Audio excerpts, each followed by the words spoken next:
Madam Clerk, do we have a quorum? Yes. Okay.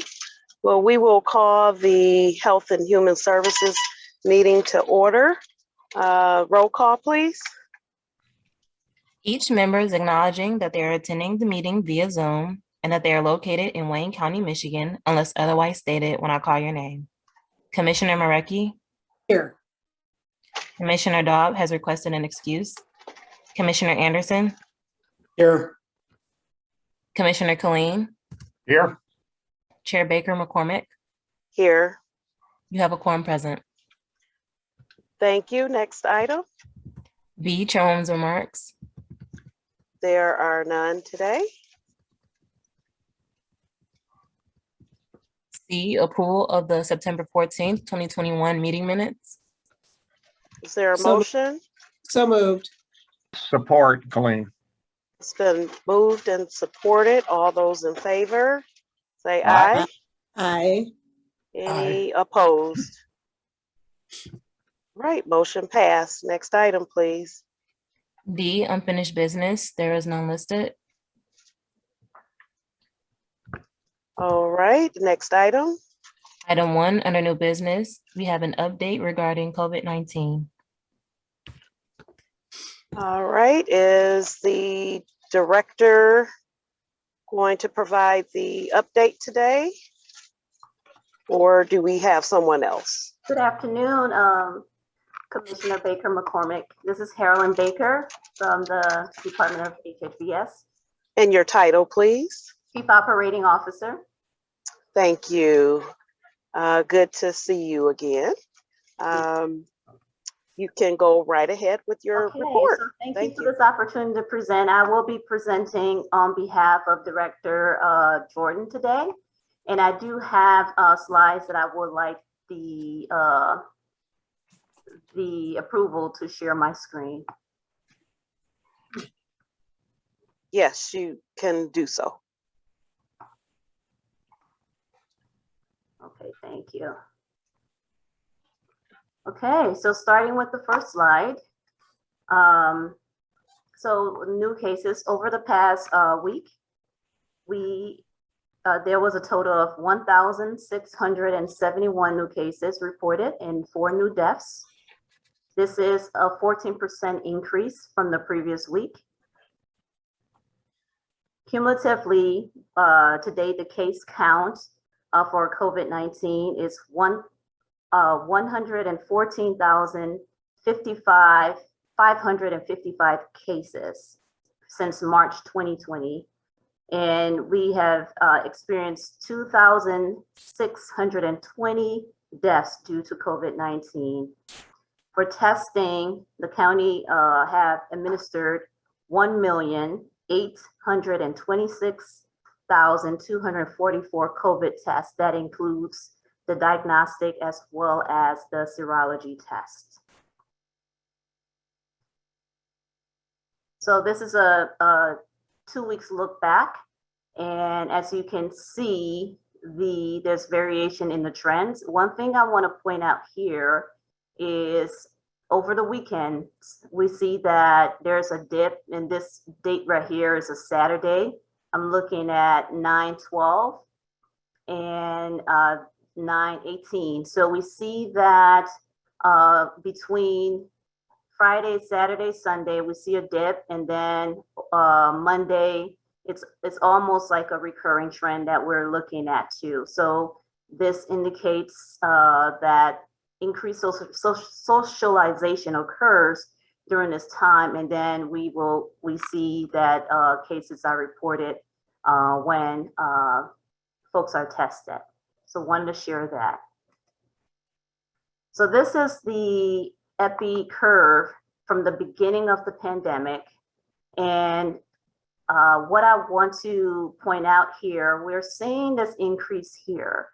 And this is looking at July 10th.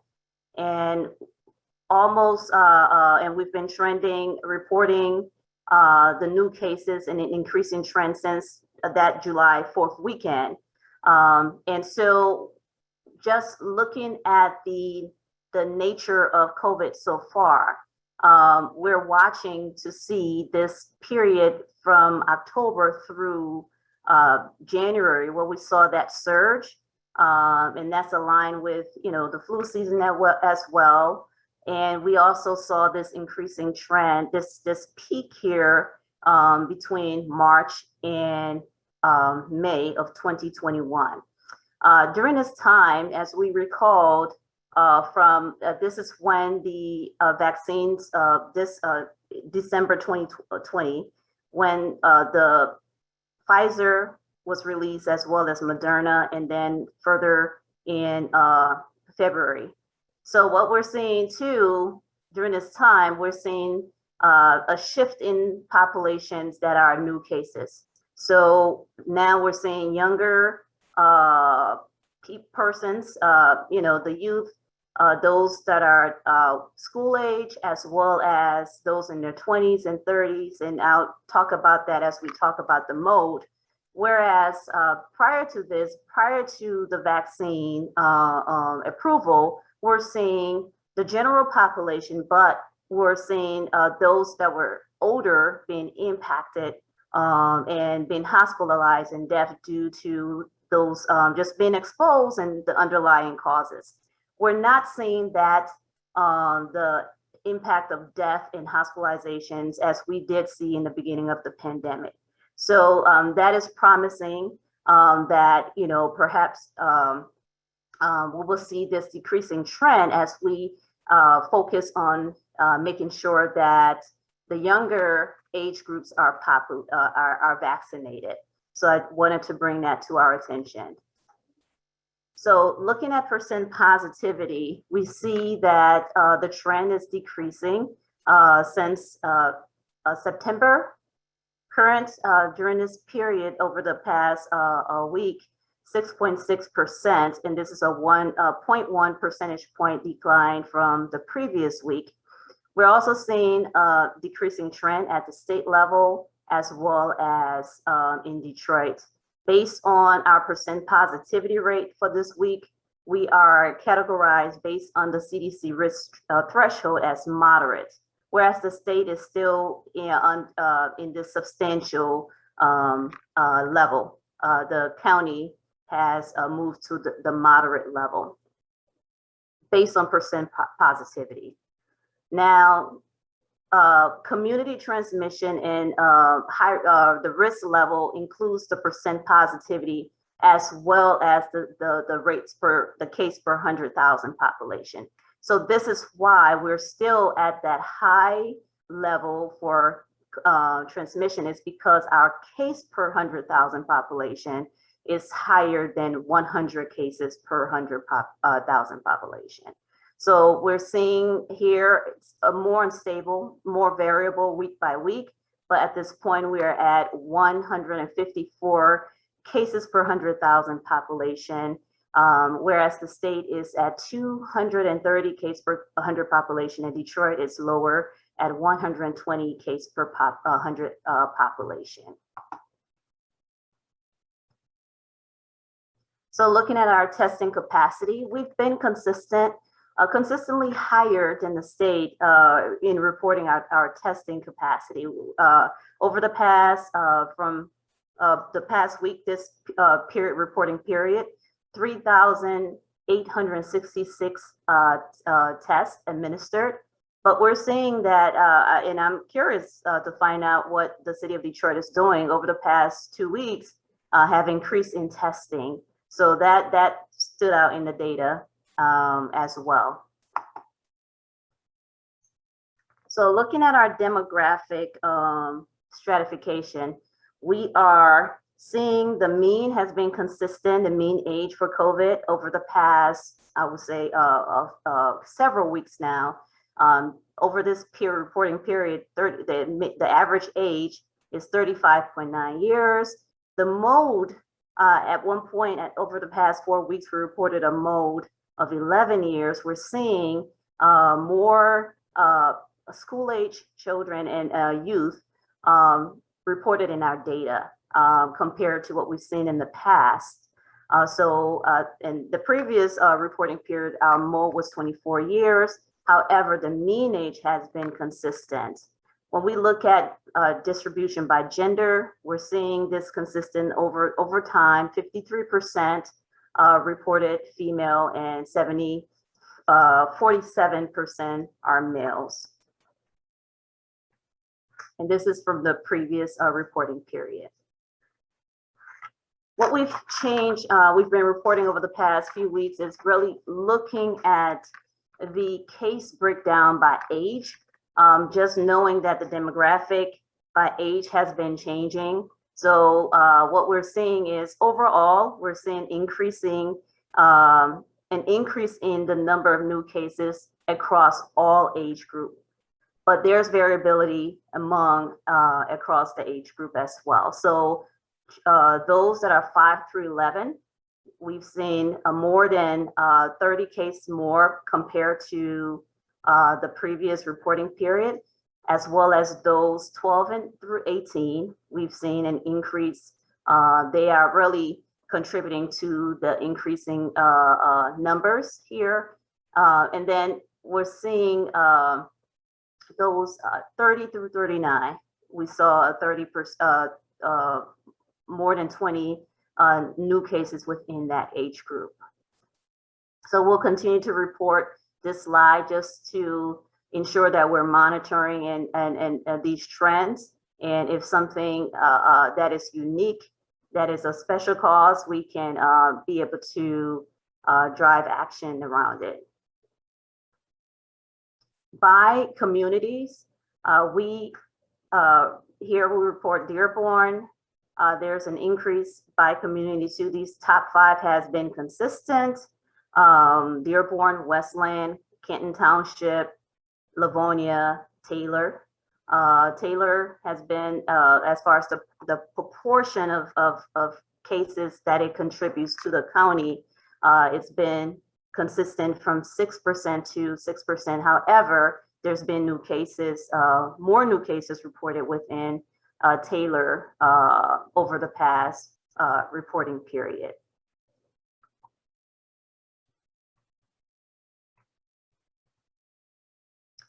This is another slide that we just given with the mask mandate and the return to school.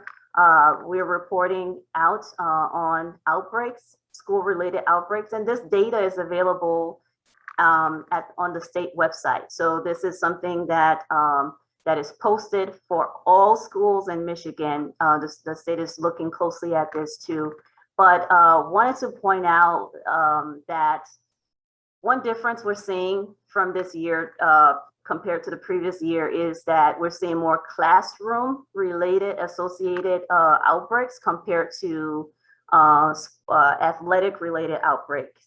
So speaking with our epidemiologist earlier today, he shared that with us, stating that last year they did see more outbreaks due to the athletic teams. And whereas now we're seeing the classroom-related cases. And of course, last year we went to a hybrid model. Some folks were virtual, a lot of schools, and perhaps more social distancing, and they were wearing a mask. So we're monitoring these outbreaks very closely. We're looking at the new ones per week as well as ongoing cases per week.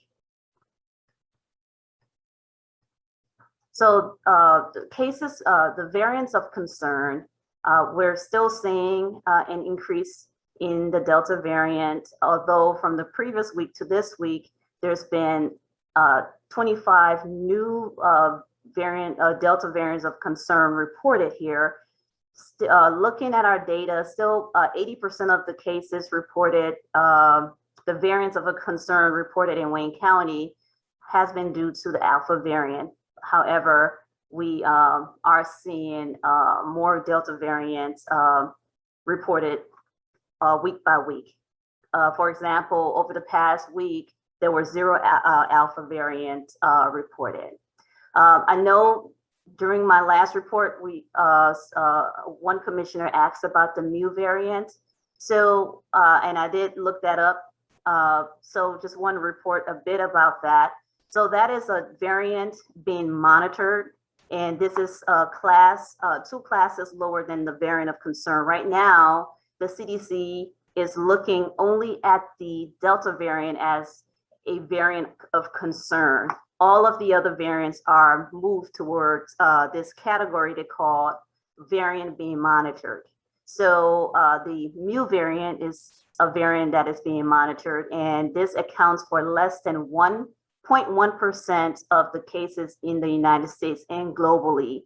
However, it made the list because in Colombia, it's about 39% of the total cases. And so we have that.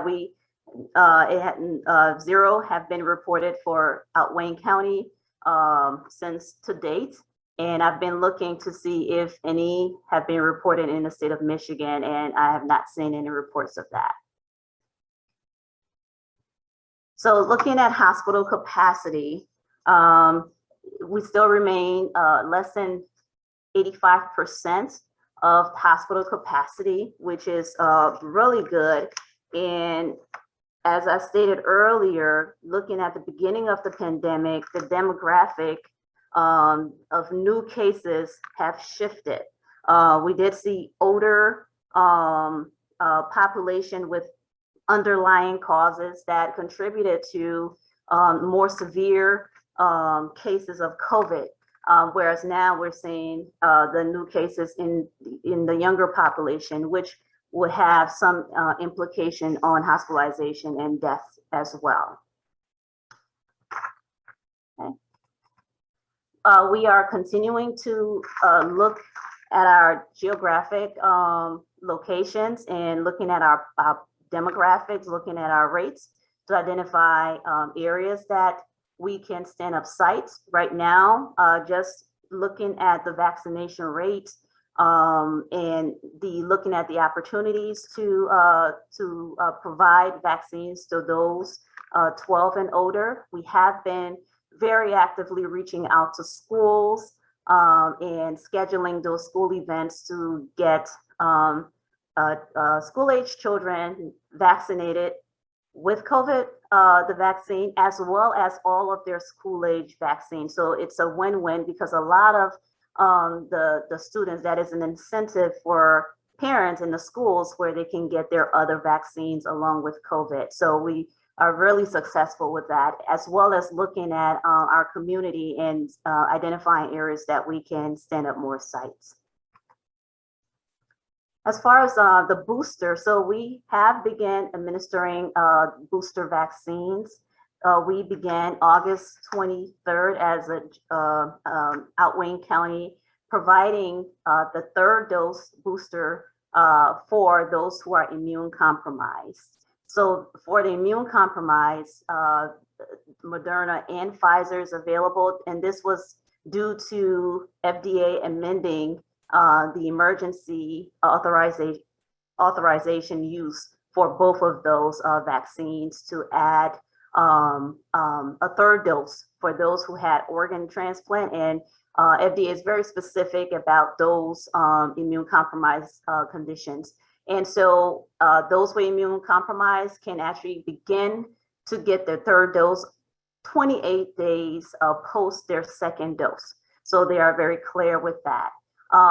So Pfizer actually further amended their emergency authorization, use authorization to expand vaccine coverage for the general population. And the general population is those 65 and older, those who are in occupation that increase their risk to COVID, as well as those who are in high-risk facilities such as long-term care. So this is only for Pfizer. And also I want to point out that the recommendation is that if one received the Pfizer vaccine for their 1st and 2nd dose, that they would then the option will be to get Pfizer for their booster dose.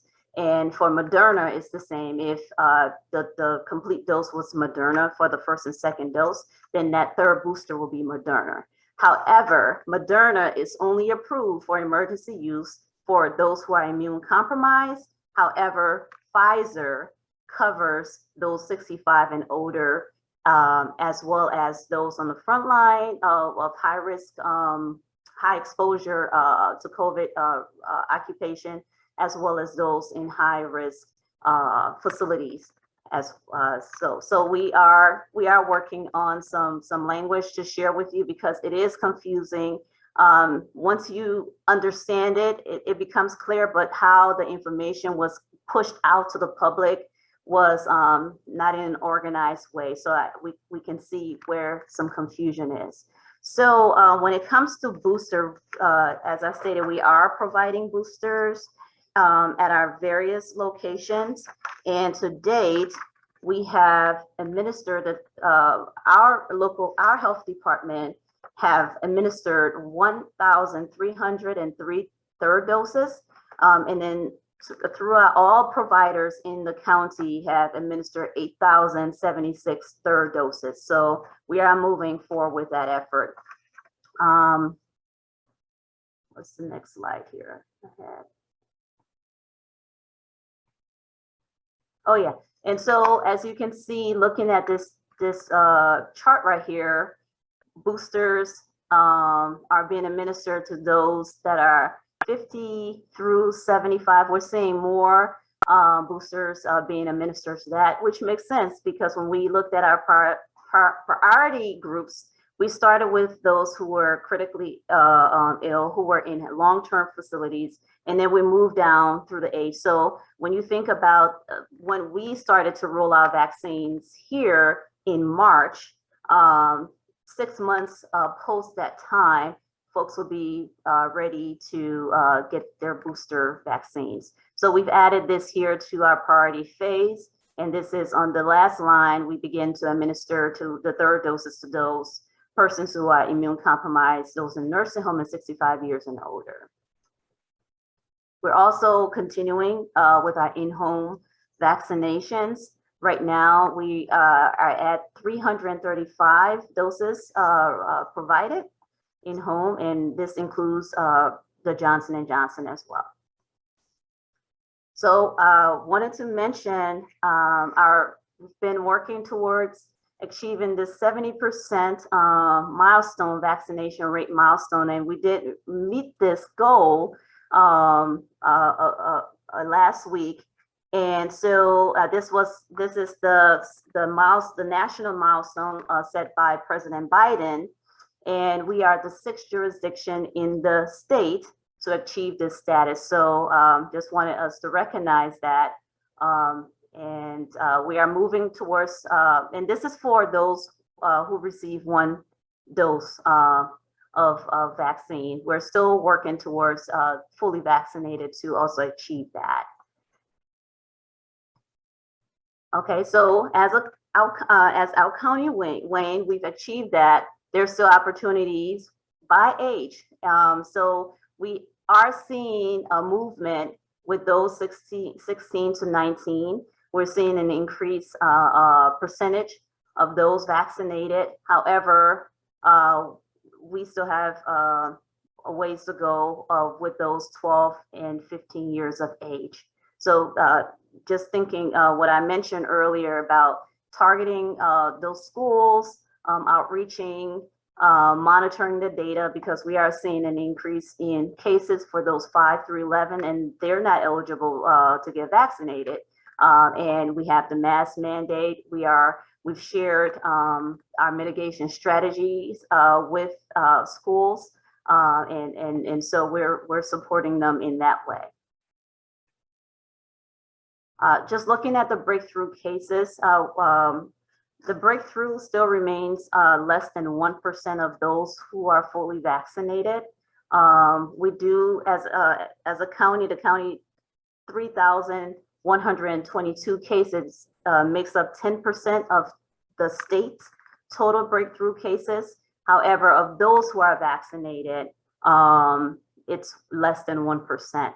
Majority of the cases that we're seeing, over 90%, are still unvaccinated persons.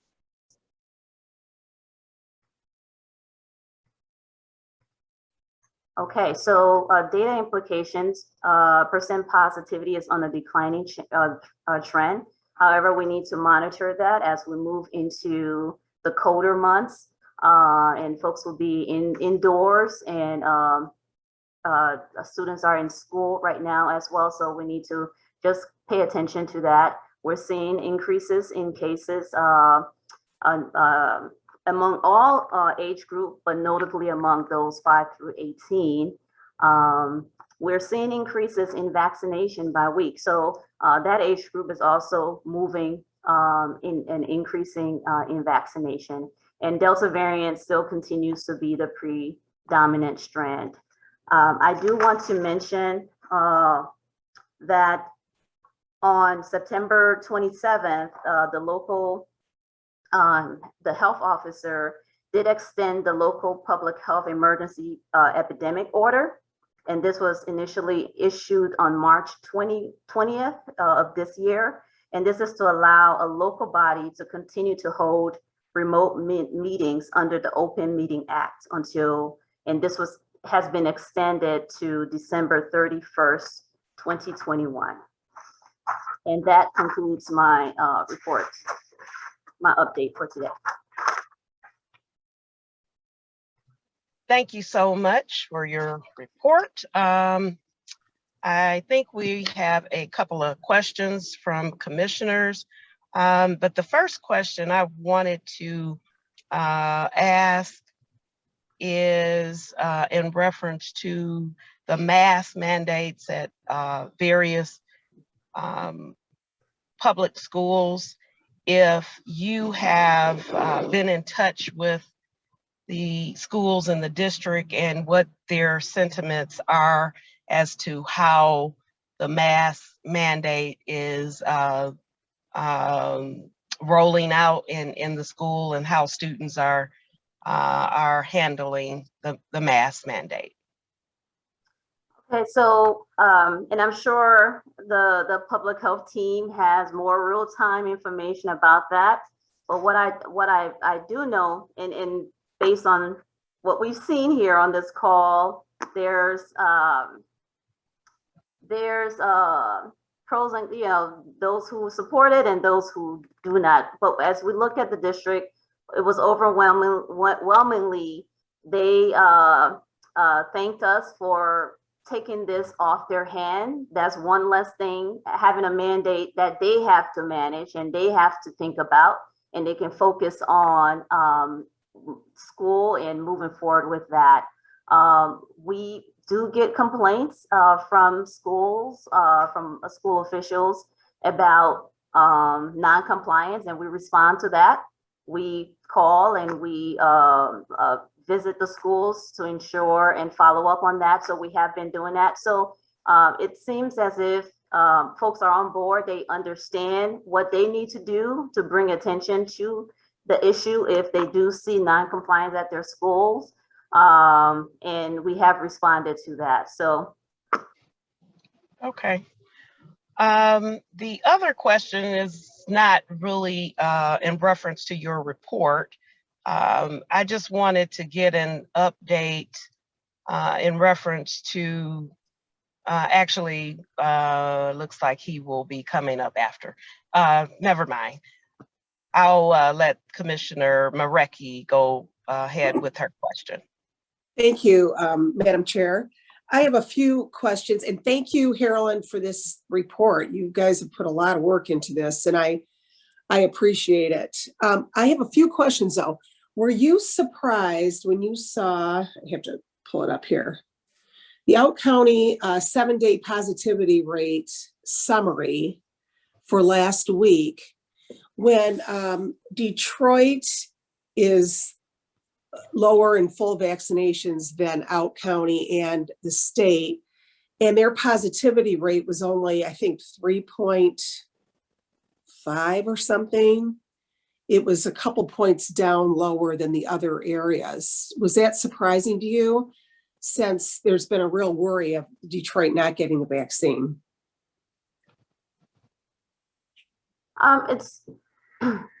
Well, as far as the positivity rate and the vaccine, Detroit has been lower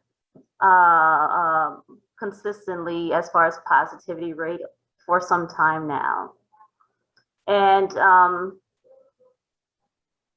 the vaccination rate, and I would say a strong indicator will be the relationship with providers. And I think we've done a really good job compared to Detroit, because our residents and the demographic in Wayne County, if we look at provider I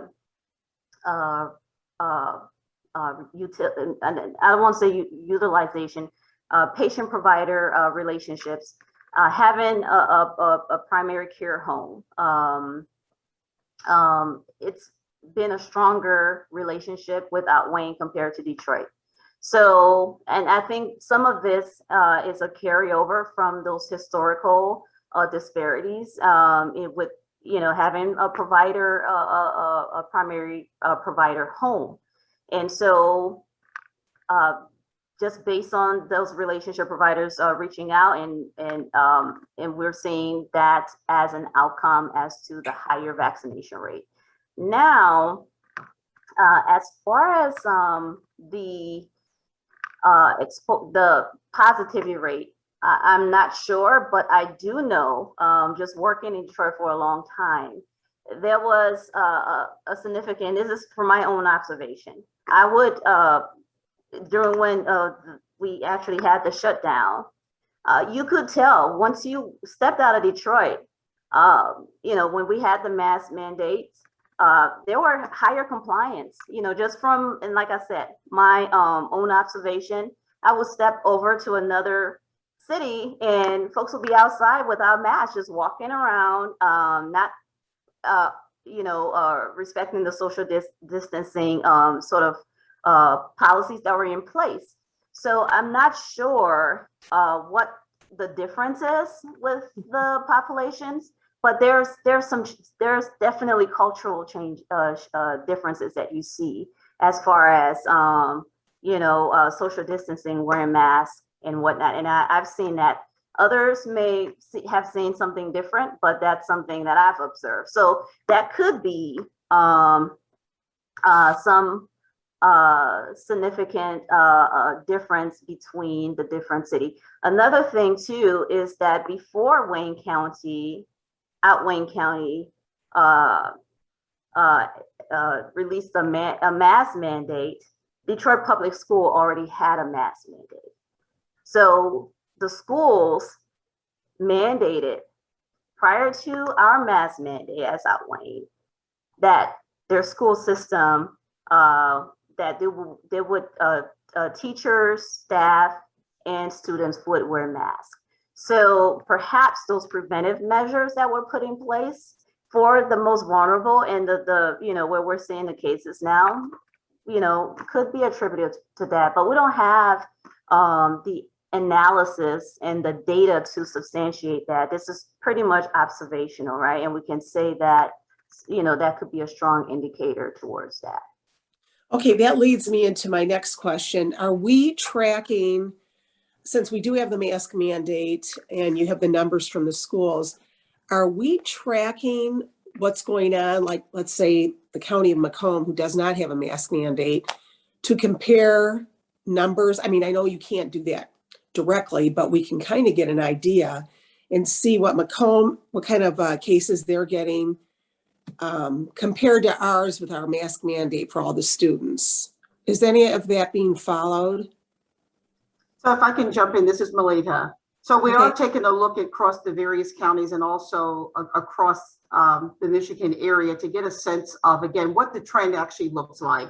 So you're absolutely correct. We are looking at that, and we can eventually report out on that as well in terms of giving you a comparison of what's happening in one county versus another county.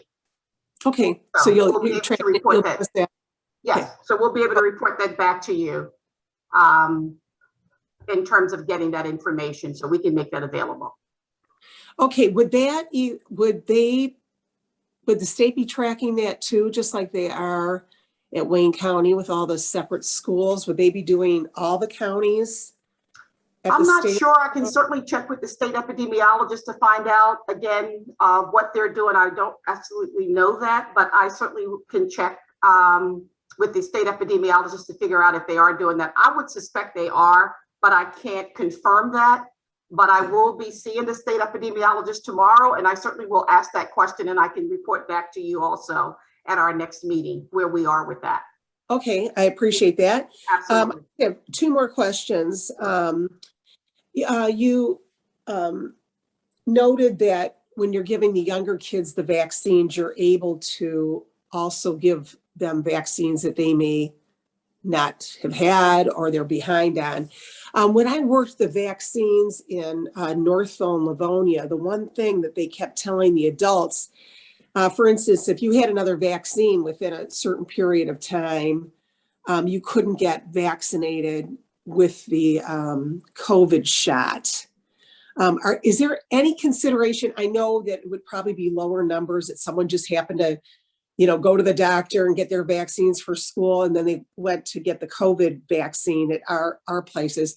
But are those considerations too when we're vaccinating the younger kids, looking at their whole vaccination history, and if they, had a vaccination in the period of time that they shouldn't have the COVID shot?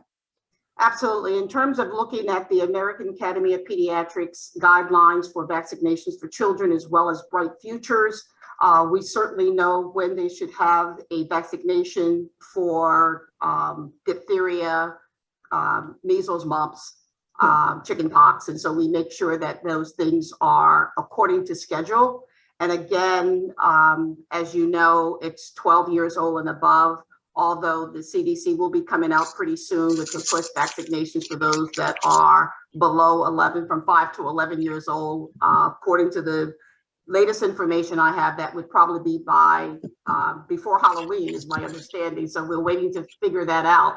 But again, we do follow the American Academy of Pediatrics as well as Bright Futures in terms of when our young people should get their vaccinations and or if they need to get a booster to one of their vaccinations. And so you try to avoid giving, say that along with, say, a COVID vaccination, because as you know, it is a shot. And so oftentimes people will have a reaction to a painful site, again, at the site of the infection. However, we do want to make sure that we keep our young people on schedule in terms of getting their appropriate vaccinations for the various immunizations. Yeah, sure. I was just wondering, because I know they were very adamant about an adult not getting that COVID vaccine, why they were, they had been within a 2 or 3 week range of other vaccines. Absolutely. So if you've received the pneumothorax vaccine as an older person and receiving a pneumothorax vaccine and or your influenza vaccine, no, you don't want to actually get the COVID vaccine at the same time that you've perhaps gotten that. So again, it is at 28 days after you've had your first dose that you get your second. And the same thing in terms of waiting perhaps a week or two after you've received your vaccination, that you would get your influenza and or your if you've gotten your influenza vaccine or your flu vaccine, that you would want to get your COVID if you had not had your initial dose. Yeah, right. I mean, because this is all so new. The last thing I'm going to ask, I know my fellow commissioners want to ask questions. We're not doing any antibody testing in the county, correct? For people to come in and get their antibodies tested if they would like to see what their levels are? We're currently not at the health department. So I think there are some labs that are doing antibody tests, but we are not one that at our health departments that currently are giving the vaccines. We're not currently doing that at our sites, but there are labs that are. Yeah, okay. And people, okay. And I knew we weren't doing it before, but there's been kind of a, time warp. So I was wondering if that was available to anybody. I mean, maybe they're going through their doctors or these different labs, because I think that's an underrated, people should be getting more of that for their own peace of mind to see what those levels are because of the big push with the vaccines. So, okay, thank you. I'm sorry, I was just going to say, certainly with your primary physician and or like I said, there's certain clinical areas, certain sites that are doing that. However, at a number of our clinical sites, not necessarily providing that currently, but there are sites that are certainly out there. But a person can certainly check with their primary care provider and or their health system that they're receiving care from, or their medical home. They can certainly get that done more than likely. Sure, sure. I mean, we've this has been quite a year. So, I mean, to add another thing to our plate would be very difficult, but I just think that's something that people should be really looking into more. You don't hear much about people encouraging people to get their antibodies tested. But thank you very much for this excellent presentation, and I will turn it over, Madam Chair, to the rest of the commissioners. Thank you. Thank you, Commissioner Marecki. Commissioner Colleen, Vice Chair, you had a question? I got on mute. Now I do. Thank you, Madam Chair. Mhm. And to my colleague, Commissioner Marecki, you don't have to hurry for me to go through all your questions, Commissioner. I just wait my turn, so don't worry. Okay. A couple of things, Ms. Baker, and thank you so much for adding the age distribution to your report this time to see the different age groups and what's happening there. You know, this is probably some of the most pored over data ever. The stuff with the everything around COVID and the vaccines and everything. So getting more of an accurate picture, which was you presented today. I want to thank you very much for that, because I asked for the cases by age. I did want to mention, however, you know, and I'm an old high school teacher of math and whatnot. When you start talking mean and mode, when it comes to data, people are like, what? I hated that when I was in 11th grade. So you reported the mode. You don't have to go back to it now. I believe it's somewhere around 12, 13 years old. And I just wanted to clarify that if you line up all of the ages from highest to lowest for every individual, the mode is the age or the number that comes up most commonly. And so for our modes, the most common ages for people that have this, the mode is one thing that has been decreasing. And so, you know, there's a lot of talk like kids can't get this and all that kind of stuff, but that's just not what the data shows. I want to ask you a question on hospital capacity. And I appreciate you reported some numbers today. But my constant theme is a number all by itself really doesn't tell you anything. Numbers are for comparisons. Do we know, or do we have the data on what normal capacity is in hospitals? Because what I'm getting at is, if normally hospitals are running at about 45% capacity in their ERs, and now we're up around 72 or whatever the number is, that's a whole different picture about what's going on than if the normal capacity is at 70 and now we're up to 72. So for me, to help me with those numbers, do we have what normal hospital capacity would be or pre-pandemic, just so we can have a comparison in terms of what's happening, really happening in the hospitals and how things have changed?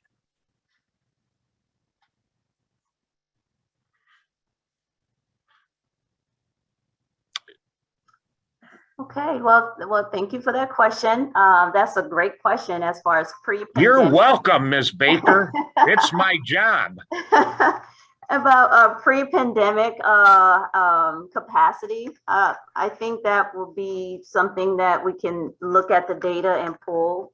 As far as normal, you know, if there's clinicians on the call, I know Dr. Schmidt is speaking earlier. He can speak to what's normal. Right.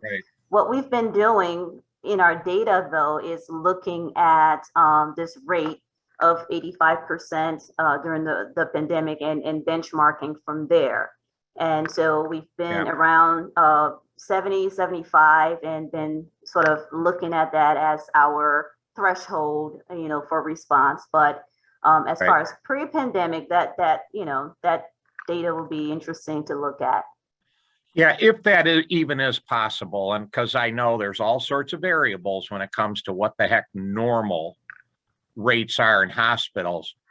But I would like to have that out there if those numbers are possible for the public, because, with the data that we have out there, people are making their own decisions about what data is telling them and what it isn't, and you mentioned like, okay, the hospitals are whatever, 78% capacity, and that's good.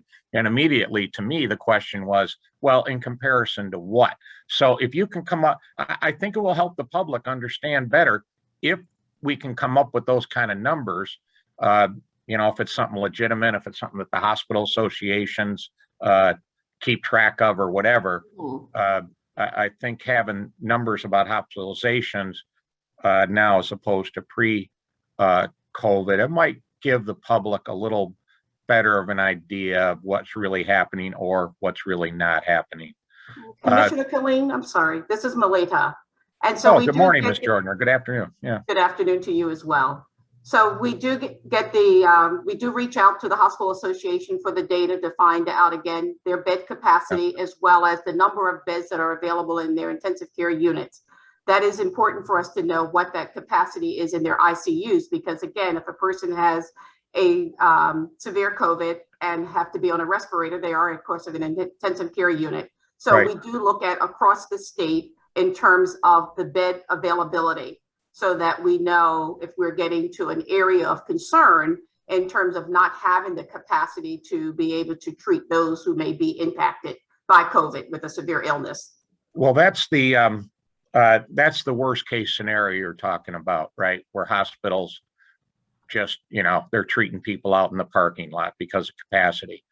But I also think for the public to understand, not necessarily the worst case capacity, but if hospitals, let's just say, are normally, whatever that means, pre-COVID, are running at 50% capacity and now we're up to 75, that's a different story than if normally they run at 68% capacity and now we're to 75.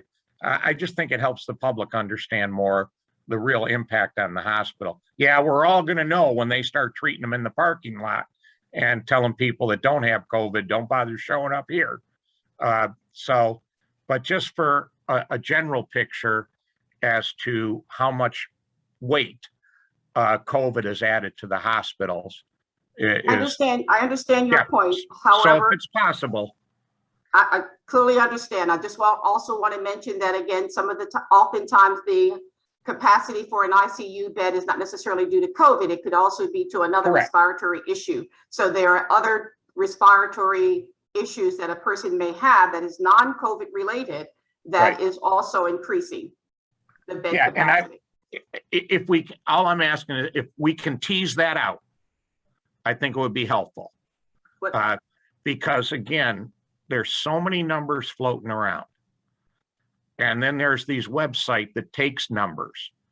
Like there's a couple of websites about the adverse reporting system that are putting out numbers that are absolutely wrong in terms of the interpretation of the CDC data and the adverse reporting. Just absolutely wrong, demonstrably wrong. But it gets out into the ether and then it becomes part of the political conversation. So I'm just looking for things that can really help people understand really how this is affecting our hospital. If that's a number, then it is. If it's not, we look for something else. Sure. But if we provide I understand, and we will certainly do that, and also try to preference the remarks with some of the indicators that is basically telling us why the bed capacity is what it is. It's not always, as I mentioned, due to COVID. It oftentimes has other factors that we need to think about. So want to make sure when we give the public information that we are also quantifying what that information really means so that people have a clearer understanding. But I hear what you're saying and we will follow through with you. And I'm looking for a rational discussion based on numbers. And I'm happy to do that. I appreciate that. Thank you very much, Ms. Jordan. And thank you, Madam Chair. Thank you, Commissioner Colleen. All right, any other commissioners? Let me just make sure that we got all the questions here from commissioners. All right. Thank you again, Madam Director. Madam as Chair. well. I have my hand, I have my hand up, but I did not. Okay, go right ahead, I know Commissioner. sometimes it's difficult to notice. Yeah. I wanted to, I guess, just ask a sort of a general question. I know there's been a lot of things that are out there on the internet and other places that talks about how, questioning the effectiveness, questioning the necessity of the vaccination. And I think as my colleague mentioned, a historical perspective, how many vaccinations do we actually have a number of vaccinations that have been generally distributed in this country over the last 20, 30 years, and the rate of those vaccinations? I mean, just off the top of my head, I was thinking polio vaccination, the flu vaccinations, different strains of the flu, measles vaccination, smallpox vaccination, chicken pox, diphtheria, I think there was a vaccination for. And it's almost like the COVID vaccination is all of a sudden this bugaboo that is scaring the bejesus out of everybody and some, and the reaction to it is just amazing. The adverse reaction, I should say, when as a historical perspective, I think it would be beneficial for people to hear that or to see that. Commissioner Anderson, I think that's an excellent point, and I had taken the time to go back historically. I feel like I'm dating myself if I do, but have went back historically to sort of look at that, and I'd be happy to put something together and we can present that to you at our next meeting. I don't want to talk off the top of my head with not having the data directly in front of me, but we'll certainly be happy to go back and do a chronological overview from historically about where the country has been in terms of the polio vaccine, the chickenpox vaccine, varicella, and go through that and let you know what we've done historically and provide that to the commission and to the public. So great. I think that'd be very beneficial. Thank you. Yes. Madam Chair? Yes. Can I just make a comment with this last yes. Thank you, request? Commissioner Anderson. Oh, sorry. That's okay. Go right ahead, Commissioner. I think this is a whole different, this isn't like when the polio shot came out. This is a whole different thing with the NRNA technology. I think this is part of it. And frankly, I think this last presidential election, when all the debates were going on, there was a lot of people that were on those debate stages telling people there's no way I would get these vaccines. And I don't think that helped at all to the general public being told by people that were high up that, hey, you shouldn't trust these things. And I wouldn't be surprised if there was repercussions from that. But this is a whole different ballgame, I think, than what we have had in the past of, thank God, these life-saving vaccines that have come through the years. So I just think that's a consideration too. This was done very quickly. And yeah, we have the data now to show that a lot of people have tolerated it, but it's still a whole different science than we've had in the past. So I just want to make those comments. Thank you for indulging me again. Thank you, Commissioner Marecki. I agree with you. It was a very polarized year and a half, and the messaging that we got from various individuals from a high caused a lot of panic and confusion, and so here we are. All right, any other commissioners? Am I missing any hands here? Commissioner Kinlock. Commissioner Kinlock, go right ahead. Thank you for joining us. You know, I want to commend the health department for doing its part in one, issuing the mask mandate for public schools in the county. What I find most particularly disheartening is the fact that we've had, out of all the years that we've been dealing with vaccinations, and from the flu to all the vaccinations that we had to take in order to enroll into school as children, that at this moment, I cannot recall in my 22 years on this planet, that we actually had, like you mentioned, on high, let's just call a spade, where we had at the highest level of policymakers, specifically the White House, put out lies in relates to an emergency crisis that we have not seen in our lifetime. When all hands needed to be on deck and trying to move people towards a healthy place, we had all of these lies that have been perpetuated across the place. And so I think, as Commissioner Anderson said, it would be important sometimes to bring forward the truth, bring forward the facts that for some instance, folks have forgotten. We've lived each day with a clear understanding up until this point that vaccinations were part of a normal, healthy lifestyle and protecting folks from getting the flu annually and from getting these childhood diseases that we grew to understand that the number one way to fight this was through vaccination. So I think that information is very important, and we have to call on and hold our public officials accountable who continue to perpetuate these lies. And these are some dangerous times in ways, and the fear, as Commissioner Marecki mentioned, the concerns are being raised because of the lies. People who individuals should be sorry, someone keep interrupting. People who individuals should be trusting are continuing to perpetuate these lies. So thank you, Health Department, could keep up the good work and keep pushing out the correct information. Thank you.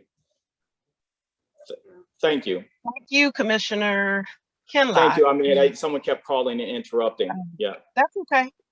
All right. And again, thank you, Director Jordan and Ms. Baker for that report. It was very thorough and we got a lot out of that. All right. And we will see you at our next meeting in a couple weeks. Thank you. All right, Madam Clerk, next item, please. Item 2, a discussion with Dr. Carl Schmidt, Wayne County Chief Medical Examiner, and Melita Jordan, Wayne County Director of the Department of Health, Human and Veteran Services. Thank you. Will we start with Dr. Schmidt or? I got to call you back. I'm very.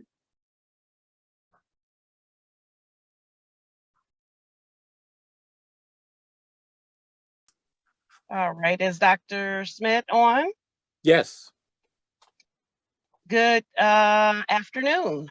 Good afternoon. Thank you so much for joining us.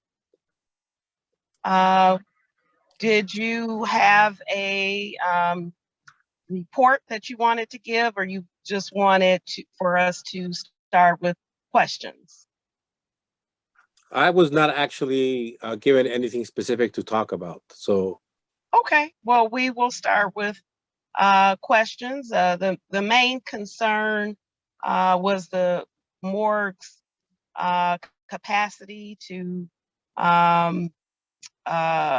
ensure that we had the capacity to do the work that we're doing. I know at our last meeting, we just approved a contract with another for us to service another county.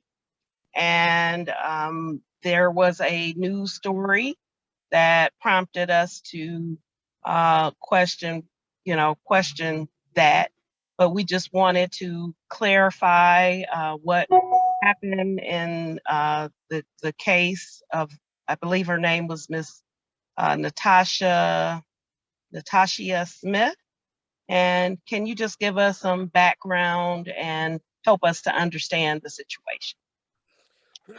So the essence of this case is that this was a 30-year-old woman who was found. She died from using drugs in an abandoned house in Detroit, and she had no ID. And because she was found in Detroit, the Detroit Police Department fingerprinted her. And her ID came up as Natasha Smith. Apparently, at about the same time, there was a missing person report for another person named Nastasia Meadows, if I remember correctly. But we had this body that was identified as Natasha Smith, but apparently it is the same person as Nastasia Meadows. The problem is that when Detroit police came up with her fingerprints on the law enforcement database, there is no other alias or other name associated with it.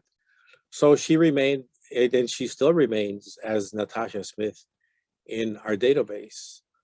And that is in essence the story. Apparently the family learned that we had the body of what apparently is Nastasia Meadows in sometime in mid 2020. But what we're trying to figure out still is how is it that you have a person who's identified as Nastasia Meadows, and at the same time we have fingerprints from somebody who identified as Natasha Smith, and how is it that those fingerprints came to be associated with that one person who apparently has this other identity as Meadows is something that we're trying to find out.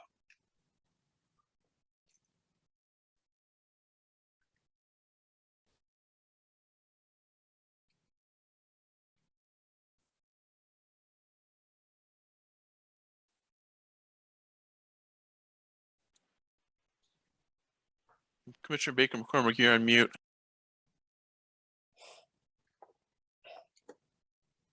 Madam Chair, can I ask if Dr. Schmidt could turn on his camera? Oh, I'm sorry. Commissioner Colleen, can you take over? I'm having some issues here, okay? Okay. You know? Thank you. Thank you. I'll be back on shortly. Yeah. All right, as vice chair, I'll go into the chair position. Fortunately, we don't have to vote on that. Commissioner Kinlock, let's go back to your question, please, sir. Okay, thank you. My concern is, upon hearing of this information, that on a couple occasions, the family did contact the medical examiner's office. You had an individual with a different second name. The first name is quite unique.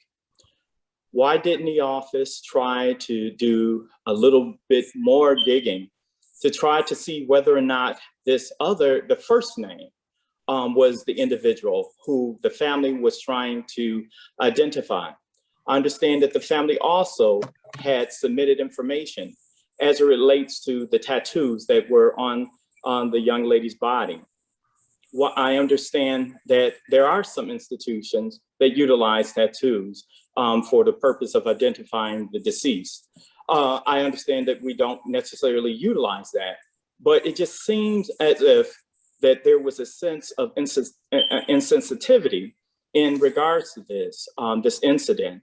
And I know oftentimes that many of our roles become quite mundane, but in that role, the role of the medical examiner's office, they meet our citizens at their most vulnerable and most sensitive times.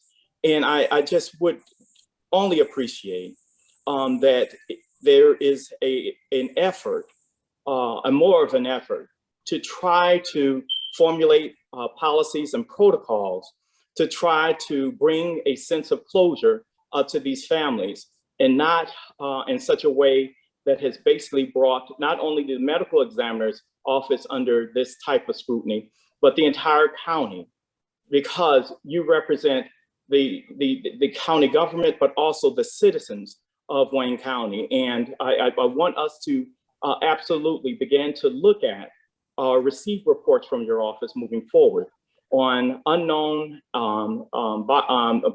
deceased and how they are handled and how the family have received closures and other data that we apparently have not been receiving or been paying attention to, and as a legislative body. Thank you, Mr. Chair. Thank you, Commissioner. Commissioner Keelan? Our medical examiner, Mr. Schmidt, do you have a response there? It's not mandatory. I'm just asking. I think that there's some issues here regarding how we actually do work that confuse the issue. The first is that when we have somebody who is unidentified, there's a procedure that we use that is actually in our standard policies and procedures, where we start with visual ID if such is available. And then if no visual ID is available, and that's usually when the person has no ID present on them, we proceed with fingerprints. And if there's no fingerprints available, we proceed with dental ID. In this case, there were fingerprints, and they definitely identified her as Natasha Smith. So as far as we were concerned, and as far as the fingerprint database is concerned, she was definitely identified.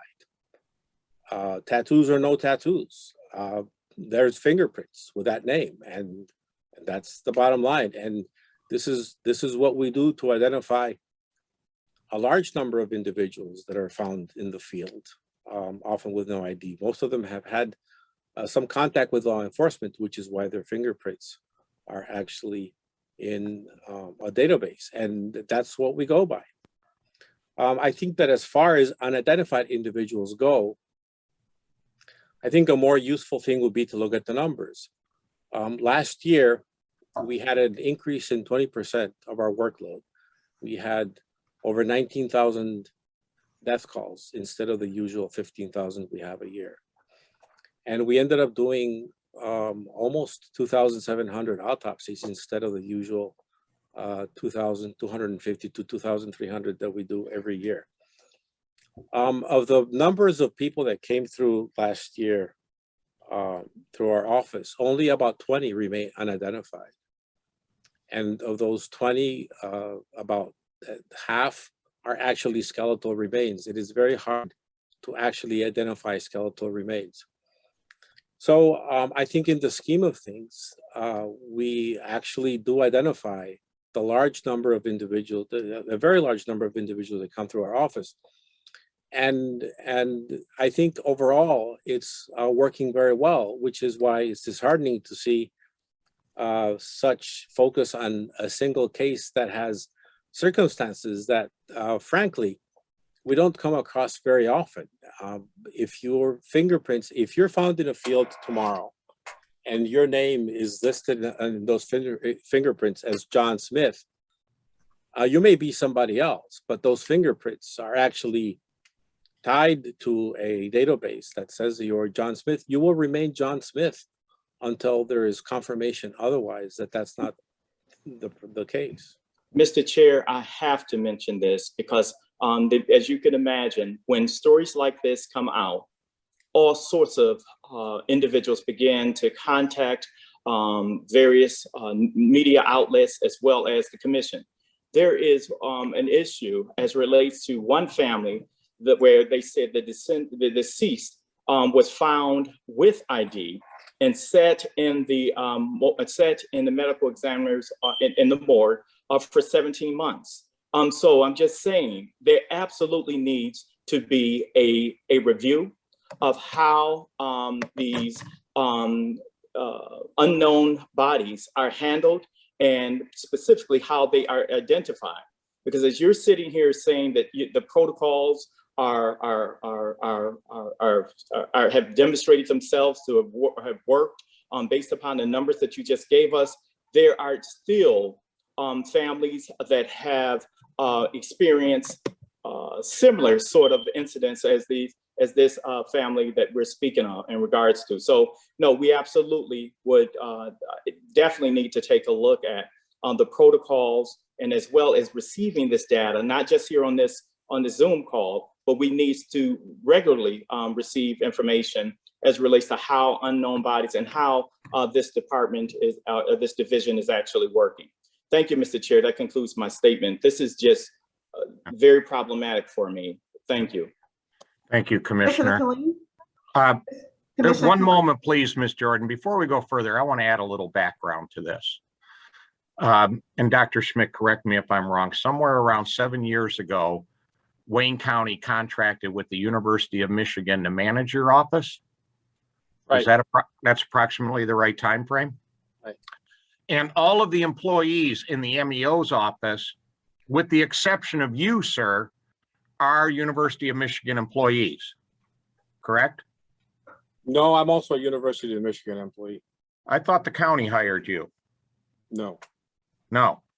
So I'm disappointed today that the people ultimately responsible for managing this office, the University of Michigan, don't have somebody here because they're managing the office. And I'm not saying, Dr. Schmidt, that ultimately on matters of policy like this, Commissioner Kinlock, and how you handle these things, ultimately that lies with the University of Michigan. Now, the contract with the U of M to manage the MEO's office is up next year, right? There's 1 year left on it. So that's an opportunity to Mr. Chair, go right ahead, sir. I'm asking, what is Dr. Smith's role? What is his role within this organization that this vendor or this sort of outsourced relationship? Does he have any general supervision, day-to-day oversight, or any sort of management role within the framework of this deal, this contract that was basically put in place a few years ago? Dr. Schmidt, back to you. I am the medical examiner. I'm an employee of the university, and I am part of the team that manages the Office of the Medical Examiner. What say you as it relates to these policies? And I appreciate Commissioner Killeen explaining to me the role that's at work, the players that's at work here. But I need to hope that you are listening to the frustration, both coming from myself as well as the families, to at least on behalf of the university whom which you work for, on behalf of Wayne County, because you're a vendor working on behalf of us, executing a public role. I'm asking you to take a closer look at how your office is handling these unknown deceased individuals, and how you identify them and communicate that to these families. That's all I'm asking. And if we need to have U of M to come in, then we need to have U of M come in. But right now, we're speaking to the medical examiner who's responsible for these concerns that have been brought to us. Thank you. Thank you. And before you, Dr. Schmidt and Ms. Jordan, I still see you out there real quick. I'm coming back to you. Dr. Schmidt, is it possible for you to prepare like a more formal report in terms of the policies, what they are, so that this body has a better idea, especially with the contract coming up next year, where you can almost file an incident report, I don't know what else you would call it, on this specific case? Is that something you can do, Dr. Schmidt, and bring it back to this committee? Sure. We keep track of all the unclaimed bodies, and we keep track of the paperwork that is sent to the state. Yeah, if you could review what the policies were and how we got here, all in one report. I was hoping for that today, so that we'd have a more focused conversation about it. But if you can do that and bring it back, is 2 weeks from now too early to ask you to do that?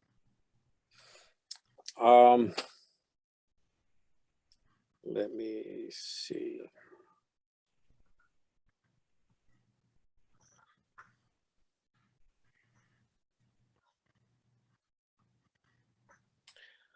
This will be on Tuesday, the 12th. I need staff to tell me if that's the accurate date.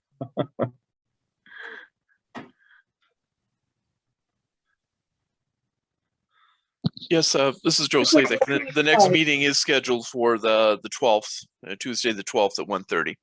And then, thank you, Mr. Slezak. I have a subpoena for court that day. Yeah, the following one, Mr. Slezak, would be the 26th. Correct. That's free. Okay, if we could, on the 26th, we'll put it on the agenda, Dr. Schmidt.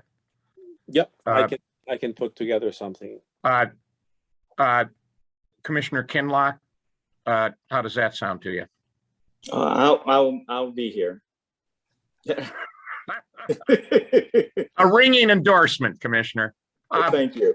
And Dr. Schmidt, does the U, and I'm not forgetting you, Director Jordan. Dr. Schmidt, does the U of M manage any other county MEO's offices? Yes.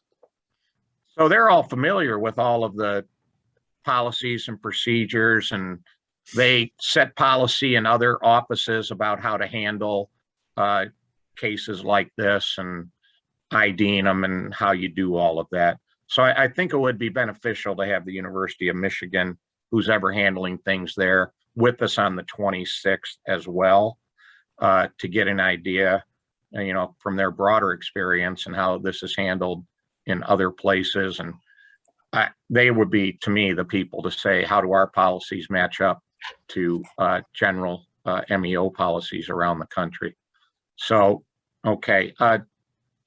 Director Jordan, I'm sorry to keep you waiting, but this is your time. And Commissioner Marecki, I'm coming to you next. Thank you very much. So I'd like to, first of all, give condolences to the family. Second of all, I'd like to address Commissioner Kinlock, some of the questions that you've asked. And so, as many of you know, I did arrive here in May. This issue, so that you know that the medical examiner's office does report to me. And I have met with the university leadership as well. And so, one, I am looking at all of the standard operating procedures that I have across each of the divisions that I have oversight for, including the medical examiner's office as well. Most recently met with the medical examiner's office and will continue to do so, and certainly look at their standard operating procedures as well as their the contractual relationship that we do have. And so I understand the concerns that you share. I am just as concerned about policies that we have in place or gaps in policies that we have. And we'll work very closely, not only with the university, but work with all of you to address those issues. I am very sensitive to these issues. I have experienced and know what it's like to deal with the medical examiner's office and the death of a loved one. And so I understand the loss. I have lost two brothers and a father that I had to clearly go to a medical examiner's office in the state of Pennsylvania and the city of Philadelphia. I understand the work as a clinician, also in managing an autopsy or managing the affairs of a loved one as it relates to this. So not only do I have empathy, but I also am very concerned to make sure that the residents of our county and or wherever they may be have closure for their family. I take this seriously. I have compassion as it relates to this issue. I have compassion as it relates to anyone that loses a loved one. And so therefore, I do understand the pain that one suffers when you lose a loved person. And I also know what the pain is like when you don't get answers that you need.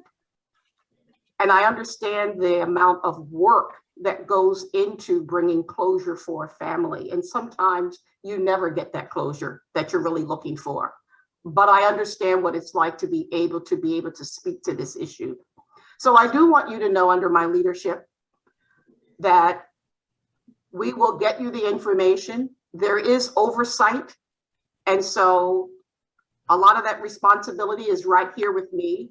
and I take that, as I said, very seriously. I am working. I just had the opportunity to meet with the leadership at the university. And so therefore, we will be looking at not only the practices here, but also looking at best practices across the country to see what other medical examiners' office are doing. Again, can't do that all in the 5 months that I've been here, but I will tell you that is something that I am looking at across the board to make sure. I have been working with Dr. Schmidt. I have what I call a general issues meeting with him once a month, where we go through cases in terms of suicides. We go through cases of deaths. I do get the data. I've recently requested data on a monthly basis that I can review, so that it will come through my office for my review to go over, not only with him, but also with his leadership as well. So Commissioner Collada, I want you to know that there is oversight, and clearly as a body, a legislative body, that you are entitled to information as well. And we're happy to make sure that you get that information and interpret that information for you.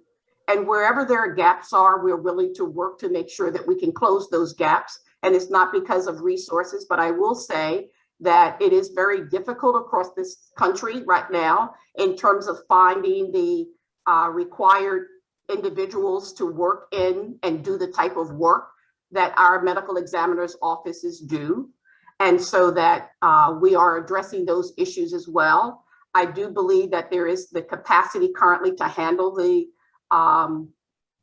work that's currently that they deal with on a daily basis for the county. However, I know that there's additional services that are needed for them to continue to do the work. As you well know, we brought up at the budget meetings, again, some of the concerns and needs of the medical examiner's office. But I will tell you that the individuals that do work there, they have displayed their compassion. I have seen that as they have dealt with a number of individuals that died of COVID, and how they have went the extra mile to make sure that they could notify families and to make sure they could use tattoos and other mechanisms to make sure families were aware of a death of a loved one when they could not come to the morgue and see their loved one. So they have been able to do that and display that. So these are individuals that work long hours that also put in a lot of time to be able to give families information that's needed for them to bring closure. So I just wanted to share that with you. This is an unfortunate situation. And there is no justification that I can give you at this point about how this happened and why this happened. But I will say that wherever possible, we will close those gaps so that there will be closure for families, and that we have a division and an area specifically of a medical examiner's office that's working at its highest level and giving the quality of care that's necessary to families and to remains that come into our possession. Thank you, Madam Director. Thank you. And 4 weeks from now, we're going to dig into the particulars based on everything you were just discussing. So we will we'll have that conversation again in the near future. Commissioner Marecki. Thank you, You're up. Mr. Chair. This is not about this unfortunate situation, but I want to thank Dr. Schmidt's office, because when our son was killed a few years ago in an accident, they were wonderful to my family. I wasn't able to get down there, but my family was very impressed on how they were treated with my son in the morgue there. So I want to thank you for that. Thank you, Commissioner. Commissioner Anderson, you got a hand up? Yes, sir. I just wanted to thank Director Jordan for what she said. I think that we all have to give her a reasonable amount of time. And I think she's, as she mentioned, she's been here a short period of time. And I would expect that she will look at this issue and the operations thoroughly. And I expect that she'll come with some good recommendations and let us know what she's doing. And I appreciate it very much. And I do too realize that the examiner's office, they work under a great deal of stress, I believe, at times. And I believe this was really a terrible situation. I wouldn't say just unfortunate, but it was a very terrible situation. And not that one individual was to blame, but there's obviously gaps in the way the procedure should be in that department. So, and I realize too, there's probably extreme difficulty identifying some of the bodies that are brought into the morgue, the circumstances under which they pass away, or and identifying them when maybe they lived under aliases. So we have to keep that in mind, that there are difficult situations, but we want to make sure that something like this doesn't happen to another family. Thank you. Thank you, Commissioner. And again, we're going to get into the particulars in a month here. Not having that today, I'm not willing to say point fingers or fault or our policies are wrong or whatever. What I would like is, I'm going to ask staff for this. What kind of reporting requirements did we put on the University of Michigan back to the county when they became the managers of the MEO's office? What kind of reports to the commission? What kind of reports to administration? And I think for our discussion a month from now, as we learn more about this, then we can have a little bit more of a discussion of what we want to mandate, because this is what it comes down to, either in budget instructions or in some other way. Is there something that the commission needs mandated for a report that comes back to us on these matters? So that's out there, but we can discuss that in a month. Commissioner Kinlock, you've got your hand up again? Yes, and I just want to say. Oh, that's nice. That's all we wanted to know. We're moving. No, Commissioner Kinlock. Okay. You have the floor, sir. No, this is going to be very quick. I think it's very important for us to just look at the over, like the director said, and yeah, we absolutely. I really appreciate your time here at the county. You have really been doing your best to deal with tough issues that we throw at you and that you have been taking on. So I absolutely understand it, but understand this thing runs deeper than this case here. As I said, I've been contacted, and by the time, like I said, we have the meeting on the 26th, I'm sure there'll be more issues, but particular how we are turning these bodies over to families.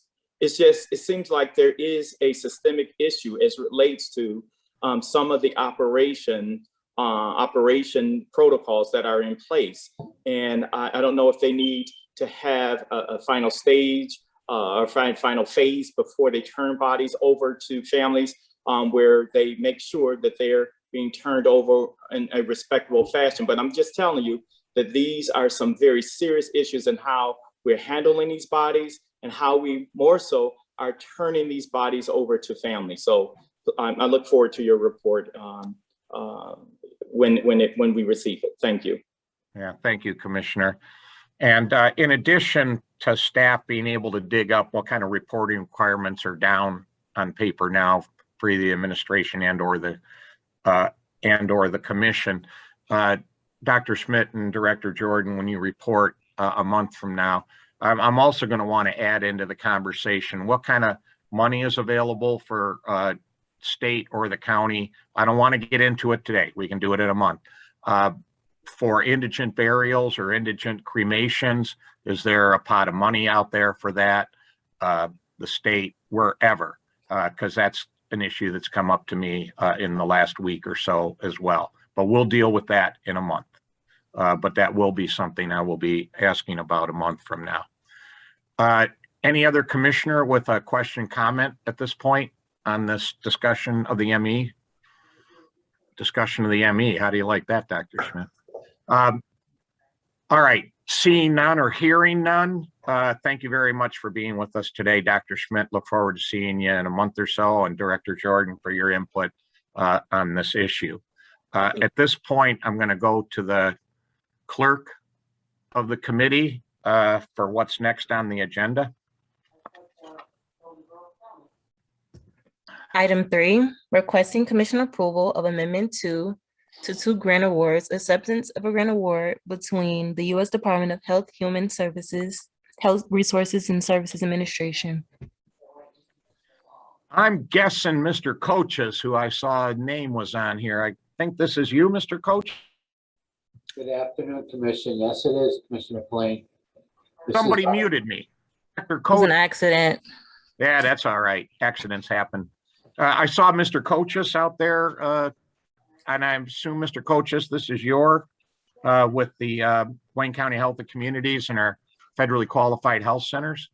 Yes, sir. This is our annual funding, as well as our integrated behavioral health services funding for the coming year. It totals around 2 separate contracts, totaling $2.9 million. It's our annual operating cost.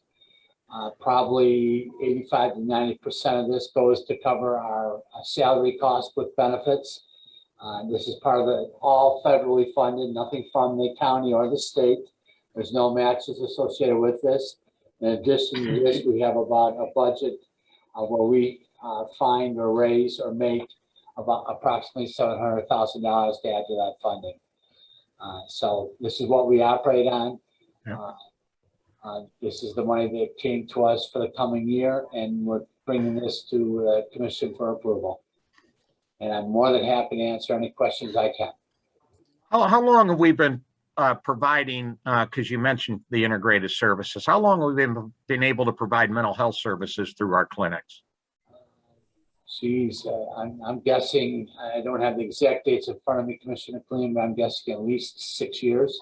Yeah, so we've been doing it, yeah. And I'm having a little bit difficulty now in staffing one of my sites, but we have partnerships with the Wayne State Psychiatry Group. I have psychologists on staff, and I'm actually recruiting one right now as well. Yeah, well, I just wanted to put that out there because there's all sorts of discussion goes on about integrated healthcare.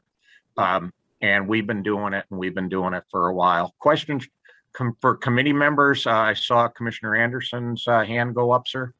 Yes, Mr. Chair, I was just going to make a motion to approve this item. It has been moved. Is there support? I'll support it, Marecki. Marecki supports. Are there questions from commissioners on accepting these grants?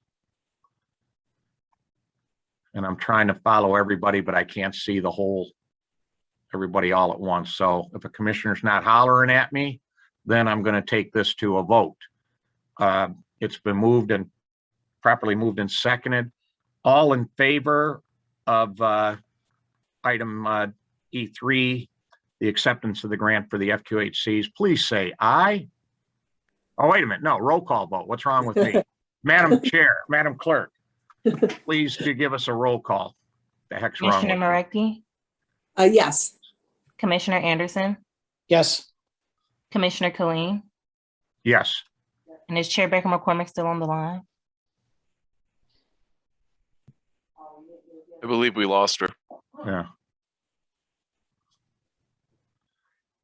Well, we have a quorum and we have a majority vote, and this item passes.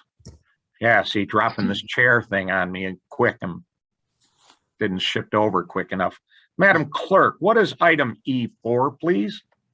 Item 4, requesting commission approval of Amendment 3 to a 5-year contract with a 1-year option to renew with Assured Family Services. Okay, and Assured Family Services did a name change recently. Would staff remind me of what their former name was? The former name is the Juvenile Assessment Center, the JAC. The JAC, which I think probably more commissioners would remember that name. So when we do intake into the county with juveniles, this is where they get part of what they do is do the assessment of the needs of these kids. Who is introducing this from administration? Hi, this is Cecily Hoagland, Administrator in Juvenile Youth Service Division, the Department of Health, Human and Veteran Services. Ooh, what a title. I know. Long department name. Yep. So what do we have here, Ms. Hoagland? Thank you for being here. This is a an amendment to the Assured Family Services contract. In this amendment, we are adding funds from the Detroit Wayne Integrated Health Network. We're also adding child welfare dollars to the contract.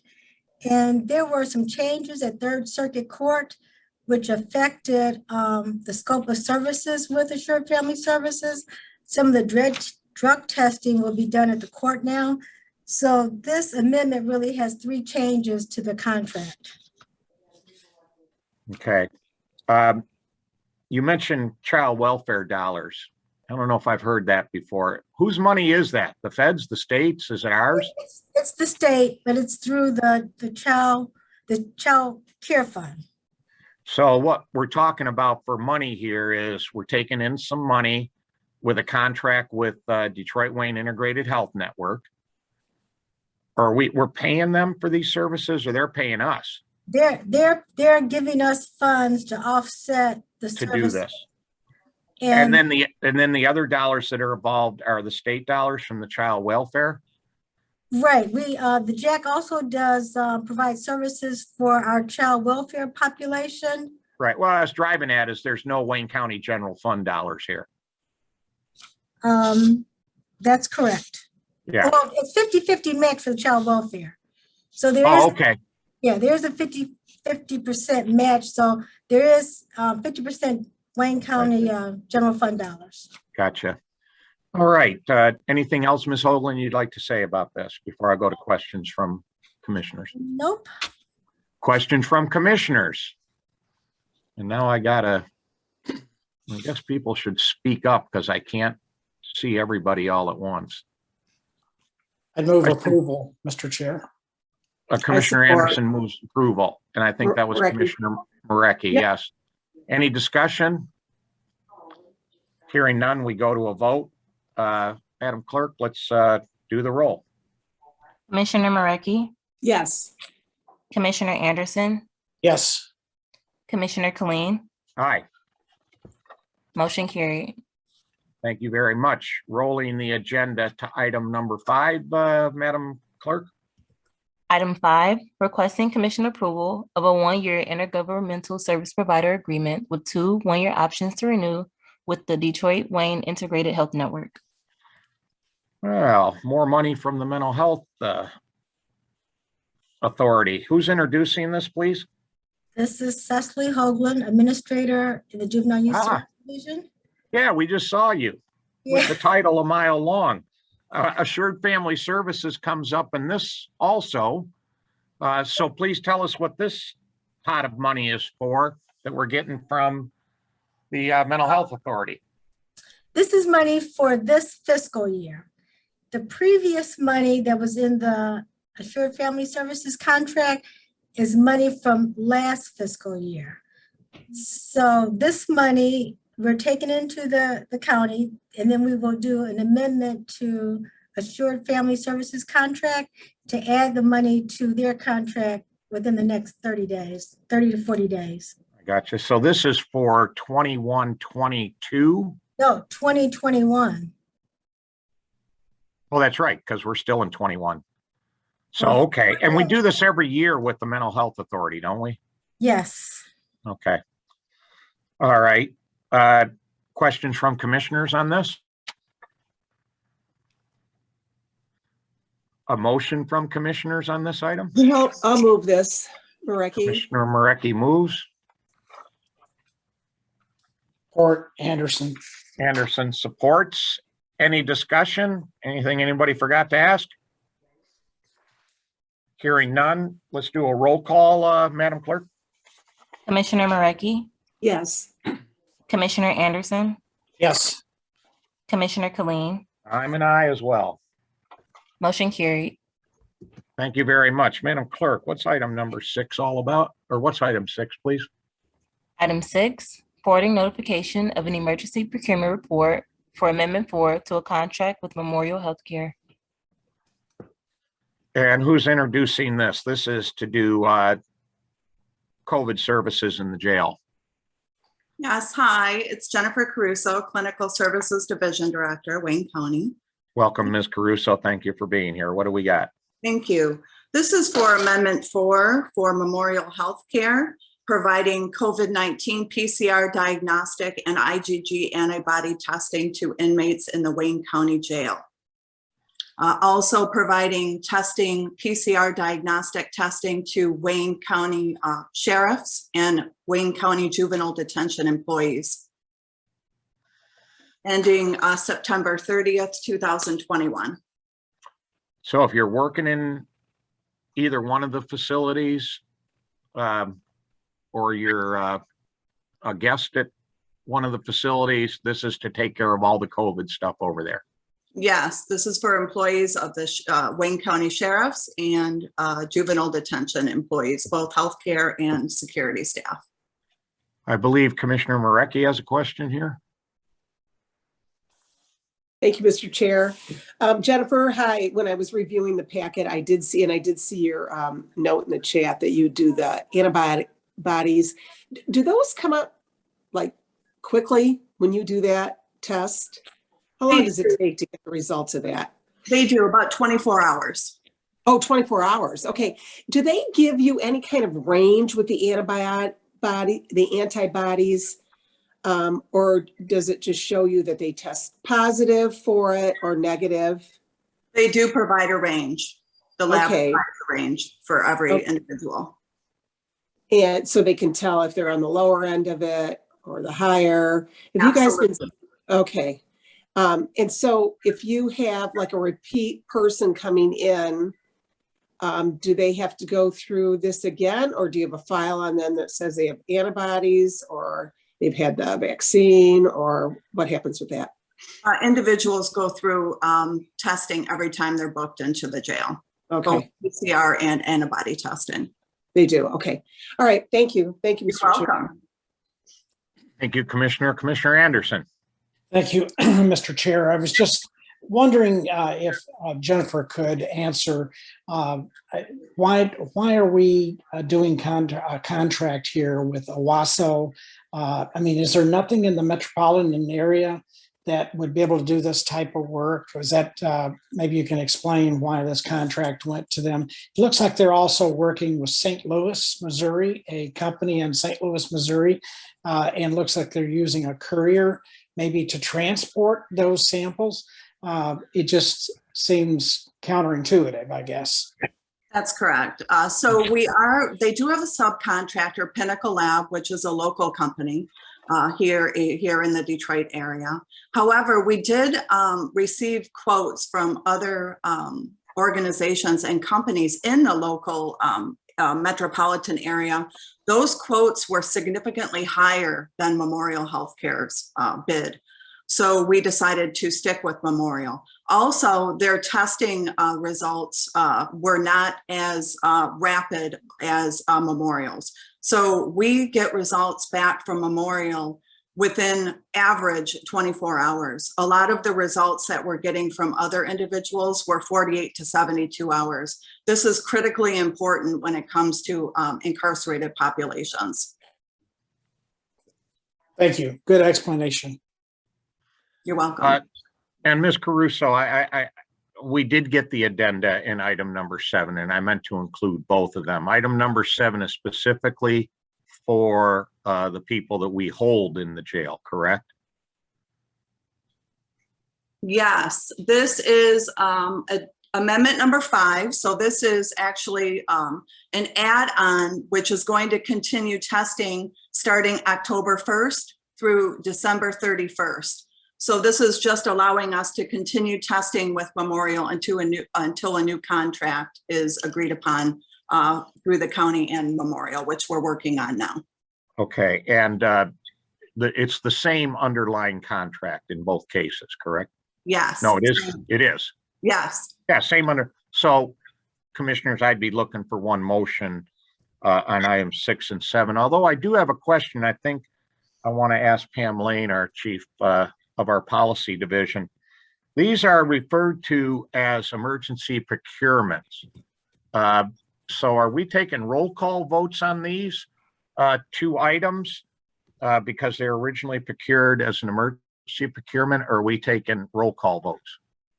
Receive and file, I think. This is Hey, Joe I'm Slade. in another meeting right now. This is Makisha, Commissioner.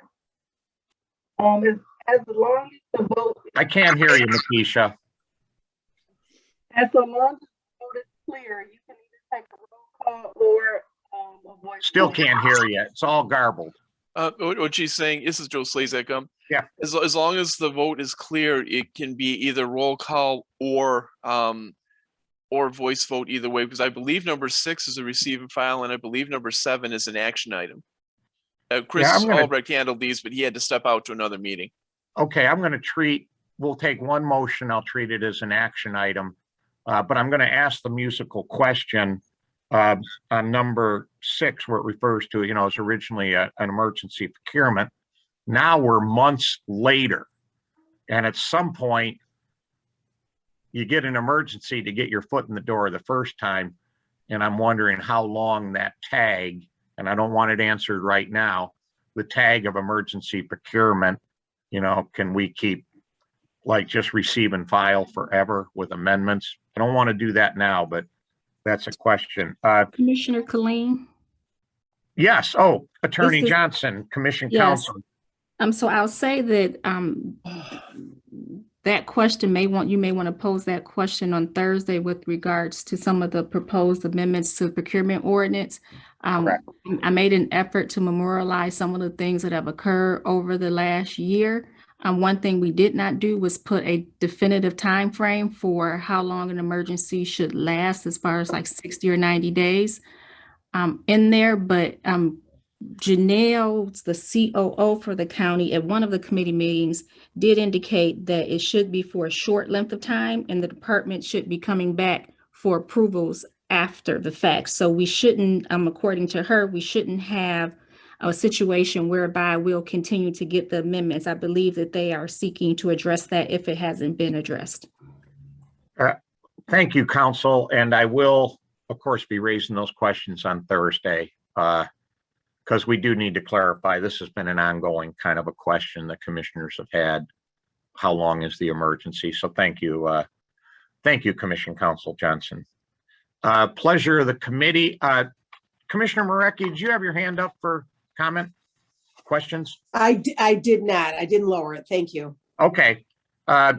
Pleasure of the committee on items E, 6, and 7.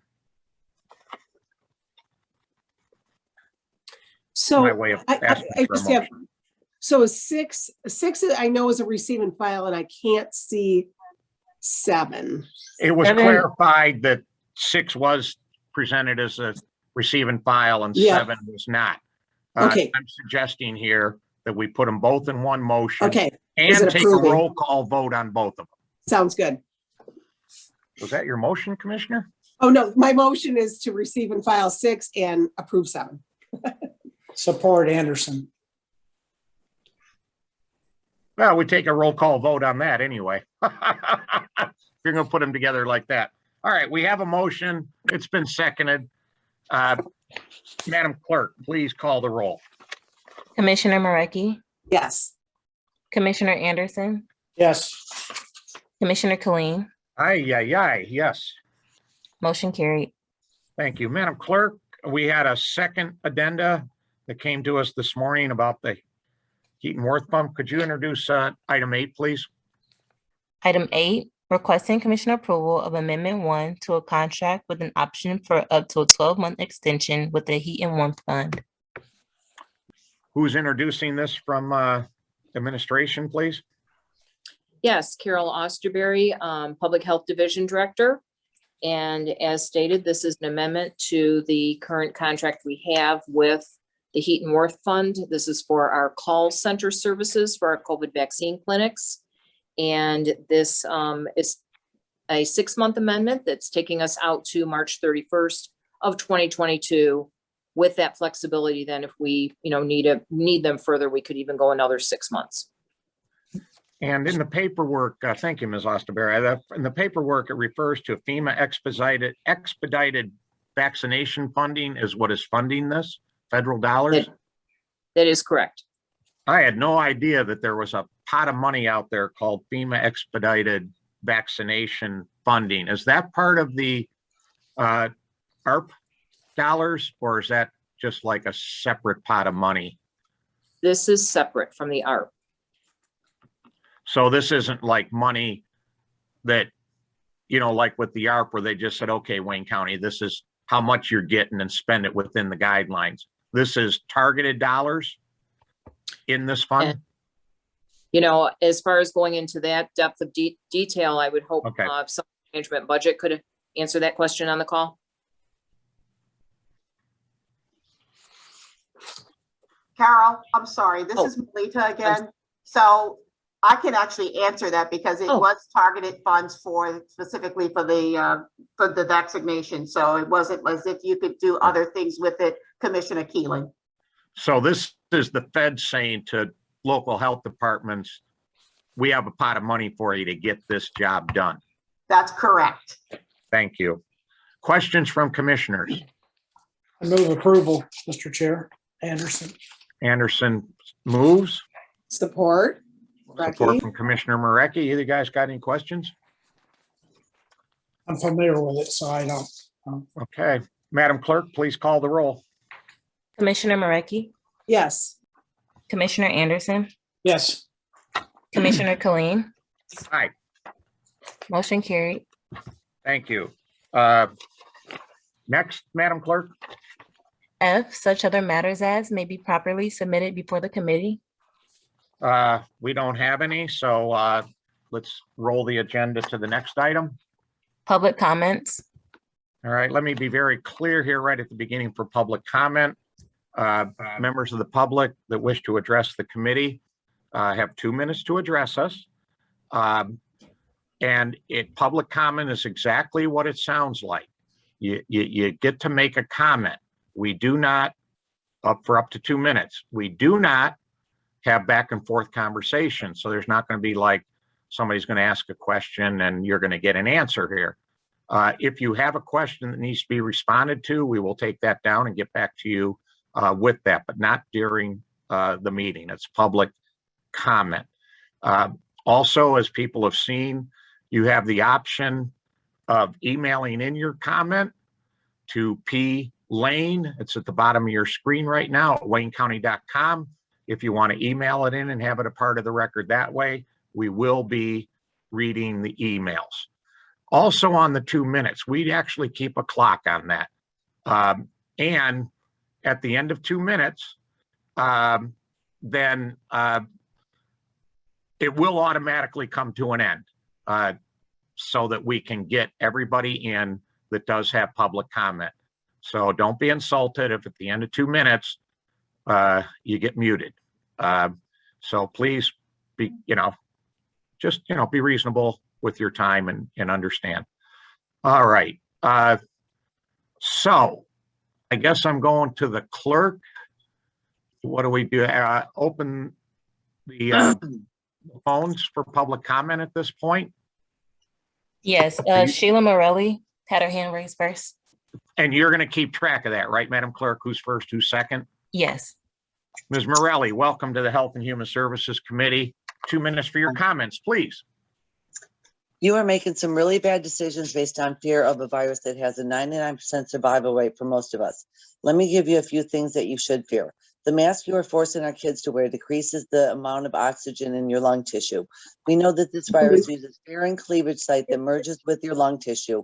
It works better with decreased oxygen, and peer-reviewed research clearly shows that wearing a mask increases your chances of developing an upper respiratory infection 13 times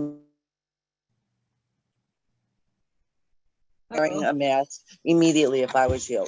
Secondly, the shot that you insist on people getting, including children 12 and over, gives you absolutely no protection against an infection.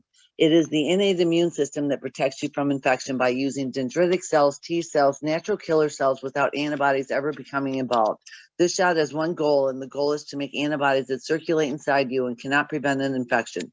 They can only react to something that has already gotten into you and cannot keep something out. The shot decreases the ability of your innate immune system to keep viruses out by 60%, and a booster shot will reduce it even more. Even worse, the antibodies created by the shot can no longer neutralize variants and actually enhance the virus's ability to infect you.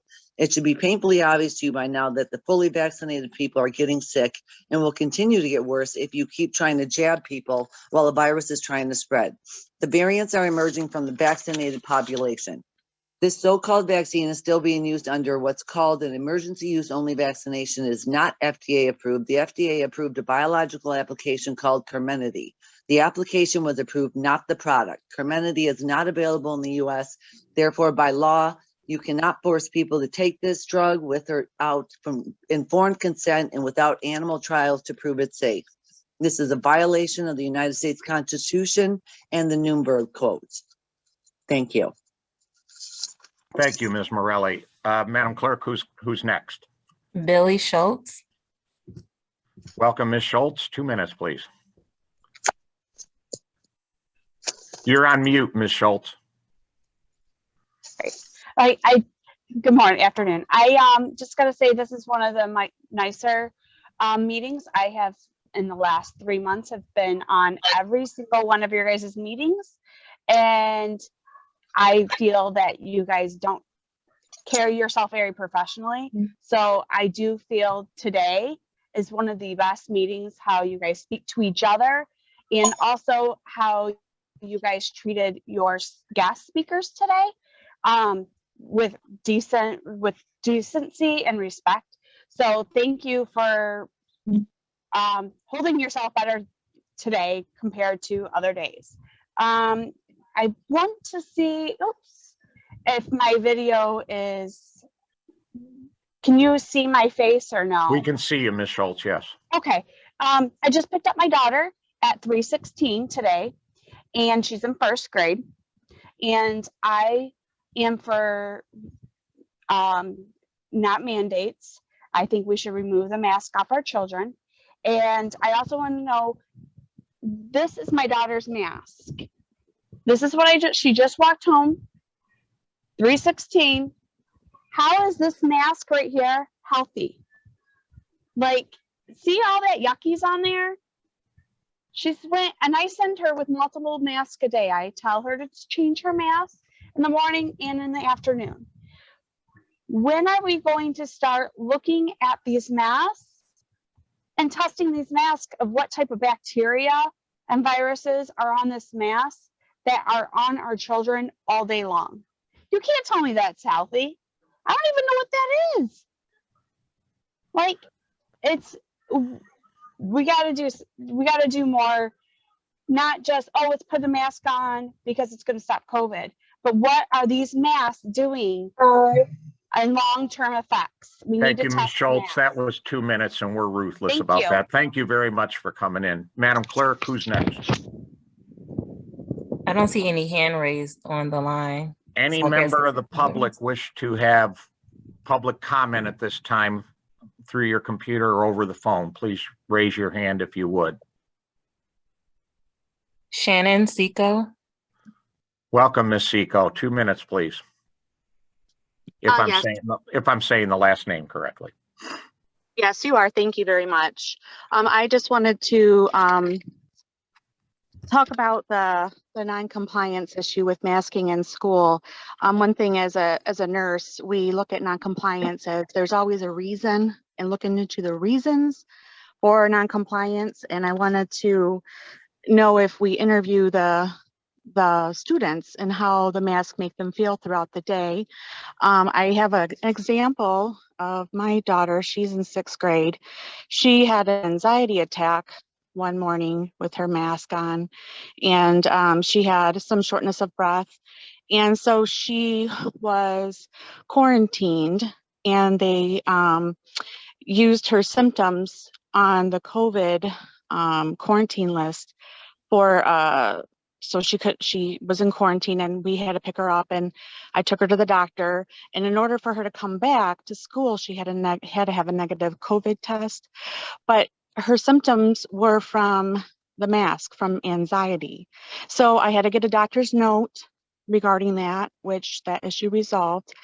And I am just wanting to, make that known that things are happening with our children, like with the mask being contaminated, but also it's harming them in their development and their emotional and also their physical. Now at the doctor's office, my daughter had her vitals, her biometrics were out of normal. Her blood pressure, her oxygenation, her pulse were abnormal from the mask. So I was curious, when you health commissioners go to the schools to address the non-compliance, are you follow the kids around all day and see how they're reacting, and maybe checking their blood pressure, their pulse ox, their pulse rate, checking their CO2 levels while they're wearing the mask, maybe do a full assessment on that part from that intervention of masking? Yes, thank you. Thank you, Ms. Seco. Again, we're ruthless on the 2 minutes. Madam Clerk, I don't see any other hands up right now. Do we have emails that have been submitted for public comment? Yes, Would you like to go through those now, please? yes. Thank you.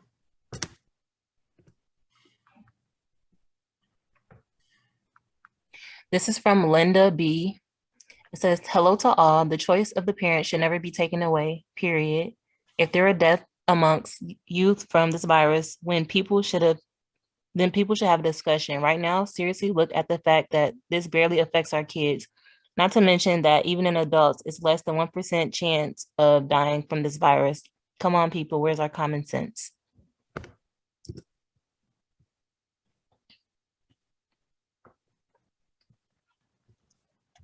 Go right ahead. Just keep reading them, Madam Clerk.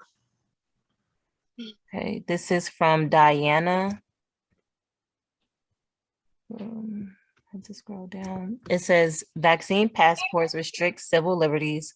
It impacts social life, work, and travel. It creates a two-tiered society, those who are vaccinated and those who are not. It disregards the right of every person to medical autonomy and freedom. In view of our government's lead in her stance against mask mandates and vaccine passports for Michiganders, we, the citizens of Wayne County, want you to show your support for banning these activities in our county. Thank you.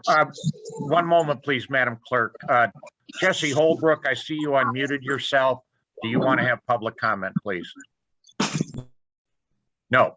Madam Clerk, please continue on the emails that we have received. This is from Jennifer Proctor. It says, mask mandates need to be rescinded in light of the state budget provision.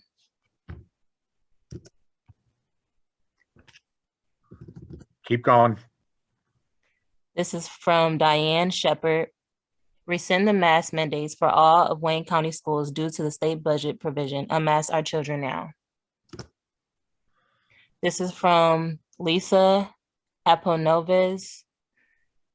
Please consider making masks optional for parents to decide. I'm speaking from the point of view of a parent whose child cannot medically tolerate wearing one.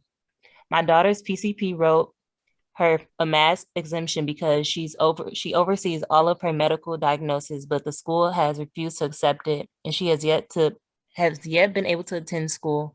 My daughter has an IEP for her learning disabilities and needs to attend in person.